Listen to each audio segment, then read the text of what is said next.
Nhắc đến Giang Tây, nhiều người sẽ nghĩ ngay đến nơi có mức thạch cưới cao nhất Trung Quốc. Nhưng hôm nay mình sẽ không kể về điều đó. Mình sẽ đưa mọi người đi khám phá một Giang Tây rất khác, tham gia những lễ hội chỉ diễn ra vào buổi tối, cái nơi sản xuất gốm sứ từng được làm cho hoàng gia và mua đồ với giá xỉ tận gốc. Còn bây giờ thì mọi người hãy chuẩn bị một tô cơm thật ngon, ngồi xuống thật thoải mái và cùng mình xem vlog nha.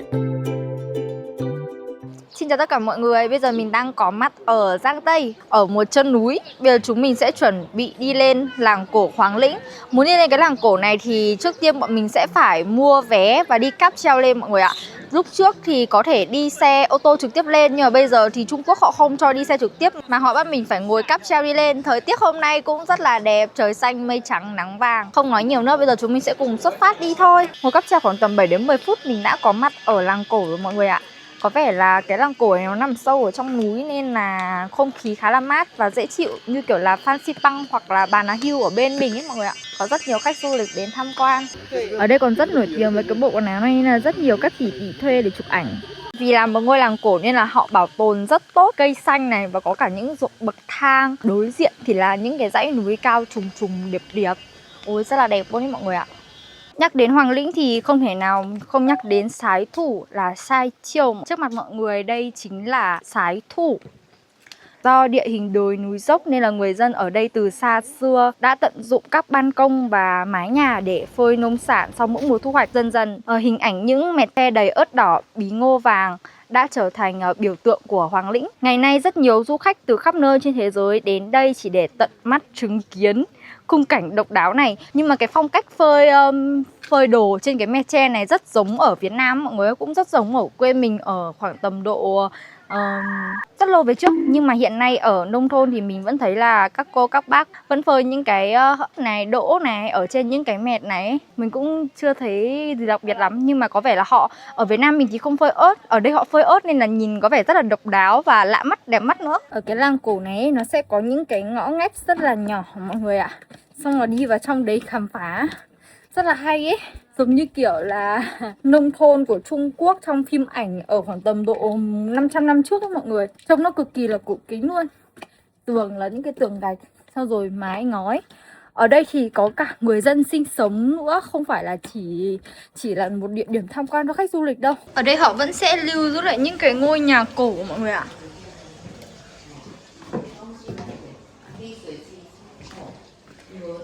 Có vẻ đây là một căn nhà địa chủ thời xưa. Những ngôi nhà cổ ở đây thì được bảo tồn rất là tốt, nên là khi mọi người đến thì vẫn có thể nhìn thấy được các công trình kiến trúc từ thời xa xưa vào khoảng tầm mấy trăm năm trước mọi người ạ. Ngoài ra ở đây thì mình còn có thấy sẽ có khách sạn có thể lưu trú qua đêm. Nhưng mà mình thấy là mọi người nên dành khoảng tầm độ 2 đến 3 tiếng đồng hồ để đi dạo ở trên này. Mình lên trên núi này mình dạo chơi xong rồi mình quay về ở dưới là hợp lý hơn. Bởi vì cái làng cổ này thì đi 2 đến 3 tiếng là nó cũng sẽ hết rồi. Bây giờ bọn mình sẽ đi về khách sạn nghỉ ngơi.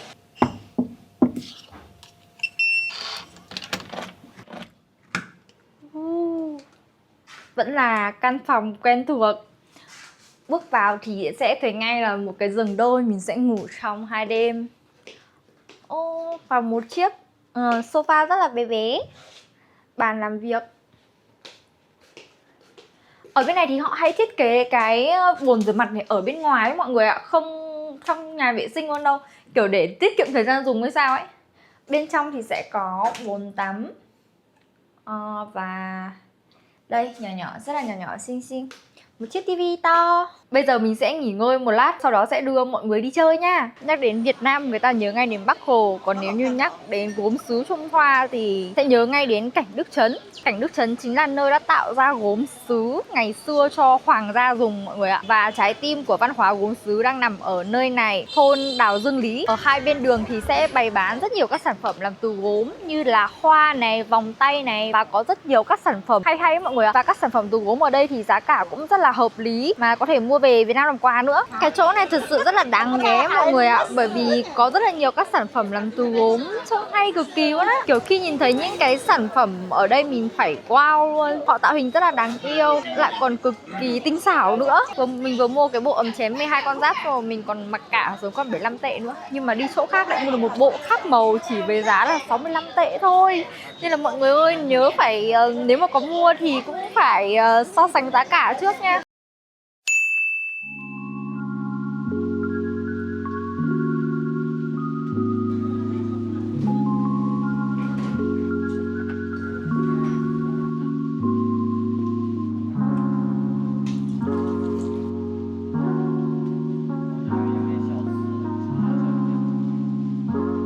thủ phủ có gốm nên là đồ đựng của nó đều làm từ gốm luôn đấy mọi người ạ. Cái bát trông cực kỳ là tinh xảo. Cái thìa này có thể là con cá được chiên rất là giòn. Có thể ăn được cả xương luôn. Cái nước sốt gọi là ngon cực. Làm cái này kiểu canh nhẹ này, xong rồi chua chua ngọt ngọt, không bị ngấy luôn ý, rất là ngon. Trong này có táo đỏ, kỳ tử và các loại nấm. Xong sau đó được ninh cùng với nhau trong một thời gian dài, kết hợp với cả nước xương và thịt băm. Cái nước súp này thực sự cực kỳ là bổ dưỡng luôn ý, kiểu nó được ngọt một cách tự nhiên ý mọi người ạ. Xong rồi khi mà ăn thì cảm giác tất cả các tinh túy nó đều tiết ra ở cái nước này. Phần cơm trộn với cá nướng. Cá nướng sẽ được ướp gia vị, xong sau đó họ trộn đều lên. Cơm sẽ thấm đẫm vị cá, ăn rất là ngon. Món thịt gà hầm này thì hơi mùi thuốc bắc, nhưng mà cái món canh và món cá ở đây thì sự rất là ngon ấy. Mọi người đến đây gọi món này để biết tại sao mà người Trung Quốc trước khi ăn cơm họ hay thích uống canh đến thế. Thật sự rất là bổ dưỡng, kiểu ăn vào nó sẽ kích thích dạ dày. A few moments later. Bữa ăn lúc nay mình ăn cực kỳ hài lòng mọi người ạ. Bây giờ mình sẽ cho mọi người xem. Trời ơi, tại sao hoàng hôn ở Vụ Nguyên lại đẹp như thế này luôn ý. Mọi người nhìn thấy không? Có một bầu trời đỏ rực. Bây giờ mình đang có mặt ở phố cổ Tiền Cao. Phố cổ Tiền Cao là cái phố cổ rất là nổi tiếng ở Vụ Nguyên. Và đây là một địa điểm không thể bỏ qua khi ghé địa điểm này. Từ bên ngoài là mình đã có thể nhìn thấy những cái kiến trúc đặc biệt của Trung Quốc rồi mọi người ạ. Bước vào cái phố cổ này thì nó có rất là nhiều nhà cổ đã đều được cải tạo thành các cửa hàng bán rất là nhiều đồ. Ở đây còn có một cái bác tự thổi thủy tinh ấy mọi người ạ. Nhìn tạo ra được các sản phẩm trông cực kỳ là tinh tế luôn ấy. Trong cái cửa hàng này thì còn bán cả những cái sản phẩm như kiểu ngày xưa cung cấp cho vua ấy mọi người ạ. Nhìn hay cực kỳ luôn. Vòng tay này, lược ngà voi này, xong rồi có cả túi thơm nữa. Ô, nhìn thích thật đấy. Nhưng cái này kiểu mình chỉ thấy ở trên tivi thôi ấy, và đến đây có thể nhìn được thấy luôn ấy. Ô, có cả siêu nhân cao đấy. Siêu nhân Tiga. Ở đây vào lúc 17 giờ còn được xem diễu hành đèn cá nữa mọi người ạ. Mọi người có thể miễn phí đi theo đoàn, xong có thể được nhận lồng đèn miễn phí nữa. Có miễn phí cơ ạ.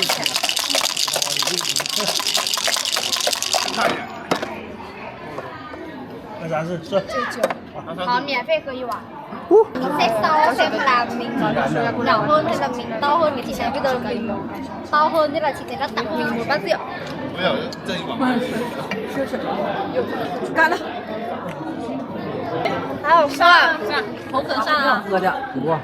Rượu kiểu ngọt ngọt đấy mấy lọ. Muốn喝吗？我不喝，你不能喝，不行。吃就4块。有没有这个？你那给我最黑了，输了输了输。有没有这个？我输了一个那个。Đây là một tiệm bánh rất là nổi tiếng ở khu này mẹ. Đây là một tiệm bánh rất nổi tiếng ở khu này mọi người ạ. Điểm đặc biệt của cái tiệm bánh này là bánh bông lan của họ sẽ không có bột kem béo. 9,9 tệ. Mình đã có một hộp này khoảng tầm độ 38.000. Hộp bánh bông lan to đành luôn. Mọi người thấy không? Cốt bánh bên trong á, nó siêu là mềm luôn. Sữa rất là thơm. Bánh được nướng kiểu nó vừa tầm ấy. Ăn rất là ngon, mùi béo. Cái này lúc mà ăn nóng còn ngon nữa. Mọi người đến nên thử ăn bánh ở cái thương hiệu này nha. Thật sự rất là ngon ấy. Bỏ lỡ là hối hận đấy. Giá cả rất là rẻ nữa. Nước cam ép cũng là một trong những cái đặc sản rất là nổi tiếng ở đây mọi người ạ. Cam sẽ được lột vỏ xong sau đó ép trực tiếp tại chỗ cho khách du lịch xem luôn. Mọi người nhìn thấy cái đống vỏ cam mà đã thấy là họ rất là đắt khách và rất là nổi tiếng, cực kỳ là uy tín luôn ấy. Đây là một ngày họ bán không biết là bao nhiêu quả cam nữa mọi người ạ. Mọi người đến đây thì nhất định phải thử cái nước cam đặc sản ở đây nhá. Nước cam rất là tươi, mát, nguyên chất và không hề có đường luôn ấy. Rất là ngọt.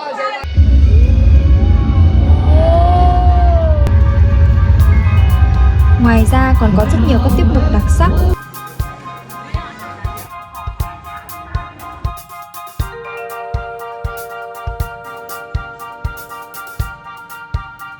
Phố cổ buổi tối lên đèn thì lung linh lấp lánh. Người dân thì rất nhiệt tình, hiếu khách. Mình không biết thằng cu này là ai, còn nhảy vào đánh đêm với nó cơ. Hello mọi người, chào buổi sáng. Mọi người đã ăn sáng chưa? Hôm nay mình đã gọi món ăn sáng đặc trưng của cảnh Đức Trấn mọi người ạ. là bộ ba phở lạnh, bánh bao nước và canh thịt băm ép. Đây là bộ ba món ăn sáng không thể không thử ở Cảnh Đức Trấn. Cái phở lạnh này tên nó có chữ lạnh nhưng mà thật sự thì nó sẽ là ăn nóng. Và cái sợi phở của nó thì to bằng cái đầu đũa, được làm từ cái gạo đặc trưng của Trung Quốc nên là nó sẽ thấm vị và dai hơn những cái sợi phở thông thường. Trong này thì có nước tương này, giấm này, ớt này, dầu ớt này và tỏi tỏi băm mọi người ạ.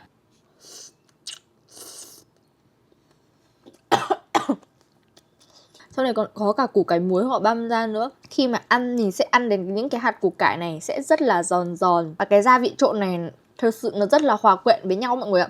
Nó giống như kiểu một món bún trộn cay ấy, rất là ngon. Khi mà ăn cái phở cay này thì họ sẽ hay ăn kèm một cái bát nước canh này để giảm cái vị cay của phở ấy mọi người ạ. Và giá một tô phở như thế này chỉ khoảng tầm độ 4 đến 6 tệ thôi, rất là hợp lý. Nước thì hình như là nước củ cải ấy, rất là thơm. Bên trong sẽ là thịt băm mềm, có vẻ đứng ninh rất là lâu rồi. Công nhận là cái vị cay của nó đã được át bớt, cái nước canh thì nó rất là thanh, nó rất là thơm. Cái phần bánh bao này thì cách ăn đúng sẽ là cắn để cho cái nước của nó tiết ra đã xong mới ăn. Bên trong thì sẽ là có nhân thịt và hẹ. Nhiều nước quá. Vỏ bánh rất là mềm, bên trong cái nhân của nó rất là tươi. Cái phần bánh này thì là bên trong sẽ là nhân hành với lại là dầu ớt. Nhìn rất là ngon. Nhưng mà ai mà không ăn được hành thì chắc chắn nó sẽ không thích cái món này. Hành thì tươi, kết hợp với lại dầu ớt cay cay. Mọi người đến thì không nên bỏ lỡ cái món này nha. Ăn sáng rất là hợp mà cũng rất là ngon nữa. Đặc sản của Cảnh Đức Trấn đấy. Điểm dừng chân tiếp theo chính là bảo tàng gốm sứ Trung Quốc. Cái bảo tàng này có quy mô lớn đầu tiên tại Trung Quốc và đạt cấp quốc gia mọi người ạ. Ở đây thì sẽ lưu giữ những cái đồ gốm từ thời xa xưa này, từ những cái thời vua ấy. Nếu mọi người muốn đến đây tham quan thì phải đặt hẹn trước và phải mang hộ chiếu. Xong sau đó họ sẽ kiểm tra và cho mình đi vào. Cái này là sữa chua, trong này có xôi này, đào. Cái thương hiệu này thì chỉ có ở Cảnh Đức Trấn thôi. Và ở trong bảo tàng thì nó cũng có luôn, mọi người có thể uống. Trong này nó có cả thịt của quả đào. Đào thì nó không quá ngọt, kiểu béo béo, thơm thơm ấy. Vị nó rất là thanh, uống giải nhiệt rất là tốt. Nếu mà mình không biết thì mình cũng không cần phải lo lắng, bởi vì ở đây thì họ cũng phân ra thành các triều đại cho mình. Trước mặt của bọn mình đang là triều đại nhà Nguyên. Bên trong sẽ trưng bày các vật phẩm của thời đại nhà Nguyên.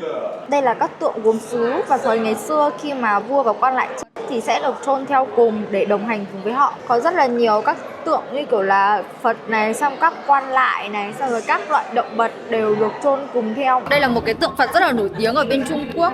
Nó được chế thành những cái hình stick kiểu meme trên tin nhắn đấy mọi người ạ. Nên là rất là nhiều người muốn xếp hàng để check in về cái tượng này. Mình thấy cái bảo tàng này nó khá là rộng và các hiện vật của nó được lưu giữ khá là tốt. Mình nghĩ là chỉ cần dành khoảng tầm độ 1 đến 2 tiếng tham quan ở đây là đủ thôi, để xem được các sản phẩm của thời ngày xưa vua chúa họ có thật sự giống ở trong phim ảnh không, cũng rất là xứng đáng. Mà đã đến thủ phủ của gốm rồi thì làm sao bỏ qua tiết mục làm gốm đúng không? Nên là bây giờ mình sẽ đưa mọi người đi làm gốm nhá. Cái tiệm này nó nằm ở trong một cái khu chợ ấy mọi người ạ. Và bên ngoài nó sẽ bán rất là nhiều những cái đồ lưu niệm như kiểu hôm qua mình đã đi xem rồi. Và trong này thì họ sẽ phát cho mình một cái tạp dề. Nếu mà mình chưa biết nặn cái gì thì yên tâm, ở đây họ còn có cho mình một cái cuốn từ điển.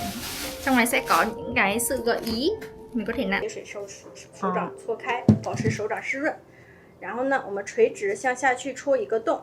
Đến đây làm gốm thì cái chị này sẽ dạy bọn mình cách làm sao để nặn ra được thành phẩm luôn. Nhìn theo cái tạp dề này vào cũng trông cũng ra gì đó. Chị ấy nói rất nhiều, chị đã dạy mình cách là làm sao để làm được cái cốc.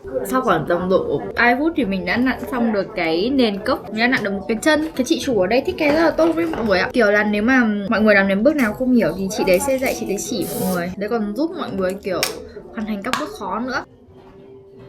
Sau gần 2 tiếng thì thành quả. Nhưng mà cái này sẽ phải nung mất khoảng tầm 1 tháng cơ. Nhưng mà 1 tháng đấy thì mình đã về đến Việt Nam rồi còn đâu. Nhưng mà không sao, mình sẽ gửi cái này đến ở nhà bạn mình. Bây giờ có thành quả thì mình sẽ cho mọi người xem sau nhá. Giờ ăn tối đã đến.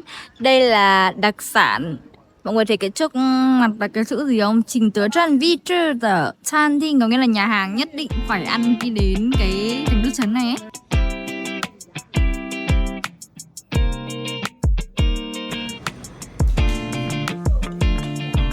Cái này là rau muống xào nhưng mà họ sẽ cắt ra nhỏ nhỏ ấy, nhưng mà mình không nhận ra. Món thịt bò này xào với ớt xanh, ớt đỏ, lại còn có thêm cả gừng nữa. Sao ở bên này họ hào phóng với ớt ấy. Nhưng mà bò mềm tươi, họ xào kiểu rất là đậm đá. Cái ớt này nó không cay ấy, chỉ để cho làm cho cái màu nó đẹp, thêm đẹp thôi. Cái món gà cũng là đặc sản ở đây, hôm nay cũng ăn, hôm qua cũng ăn gà hầm và họ sẽ chặt từng miếng nó ra rất là nhỏ, được hầm với nấm hương, nước tương và các gia vị của họ, ăn rất là thơm. Cái món này đến đây mọi người nhất định phải gọi nhá. Thịt gà thì nó mềm, rất là còn dai dai của hương gà bên mình ấy, chứ không phải bở đâu. Phần cá này thì ngập trong dầu ớt, nhìn thì rất là ngon mắt đấy. Cá là như là cá mú, họ đều chiên cái lớp bên ngoài lên, xong sau đó họ mới cho vào sốt với dầu ớt và các gia vị đặc trưng của bên này, thơm tươi cay ngon. Cái phần này bên ngoài thì nó sẽ được bọc bằng một cái vỏ bánh và bên trong thì nó sẽ có một cái lỗ rỗng ấy mọi người ạ. Sau đó sẽ cho cái phần nhân, thịt, ớt, hành vào giữa. Ăn thử nhá. Chấm vào cái phần nước sốt nó ngập vào miệng ấy, nó ngọt mặn. Cái phần vừng này nó rất là bùi và béo. Đúng là quán ăn nhất định phải ăn khi cái cảnh nước chấm. Mà cái quán này thật sự rất là ngon đấy. 2 hours later. Bữa ăn hôm nay mình ăn rất là hài lòng mọi người ạ. Bây giờ mình sẽ đưa mọi người đến một cái hội chợ triển lãm khác. Nếu như thôn Tháo Xuông hôm qua mình đi, đồ gốm của nó rất là rẻ và giá thành rất là phải chăng, thì hôm nay ở cái đào Xuyên này, đồ gốm cực kỳ là tinh xảo. Và những người bán hàng ở đây họ bắt buộc phải đi học đại học mọi người nhá.